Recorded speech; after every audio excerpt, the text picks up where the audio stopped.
प्रशांत कोरटकरला जामीन मिळणार की नाही 9 एप्रिलला समजणार। कोल्हापूर सत्र न्यायालयातील आजची सुनावणी पूर्ण।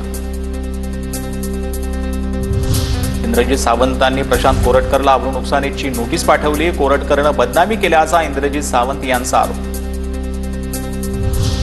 अक्षय शिंदे एन्काउंटर प्रकरणी हायकोर्टाचा राज्य सरकारला दणका। संबंधित 5 पोलीस अधिकाऱ्यांवर गुन्हा दाखल करण्याचे राज्य सरकारला आदेश। प्रकरणाचा पुढील तपास मुंबई पोलीस करणार।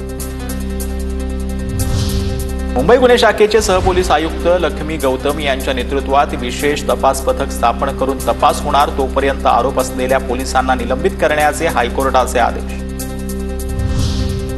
अक्षय शिंदेच्या एन्काउंटर संस्थात्मक हत्या होती। कायदा हातात घेऊन गोळ्या मारणं चुकीचं। कायद्यानं अक्षयला शिक्षा झाली असती, पण त्या पोलिसांचं आयुष्य उद्ध्वस्त झालं। सरकार तोंडावर आपटलं। जितेंद्र आव्हाडांची सरकारवर टीका।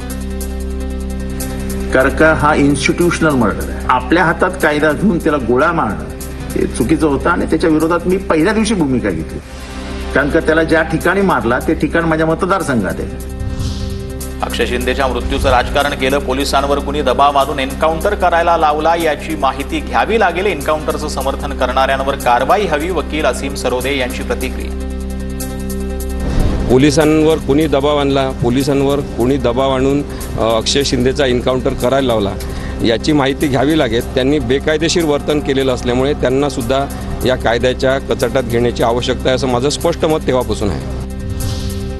कुणाल कामराला मद्रास उच्च न्यायालयाचा पुन्हा दिलासा। अटकेपासून अंतरिम संरक्षण 17 एप्रिलपर्यंत वाढवलं। राज ठाकरेंविरोधात सुप्रीम कोर्टात याचिका दाखल। हिंदी भाषिकांवर मनसे कार्यकर्ते हल्ला करत असल्याचा आरोप करत उत्तर भारतीय विकास सेना प्रमुख सुनील शुक्लांची याचिका। दरम्यान राज ठाकरेंच्या भडकाऊ भाषणामुळे हिंदी भाषिकांवर हल्ले होत असल्याचा याचिकेत उल्लेख।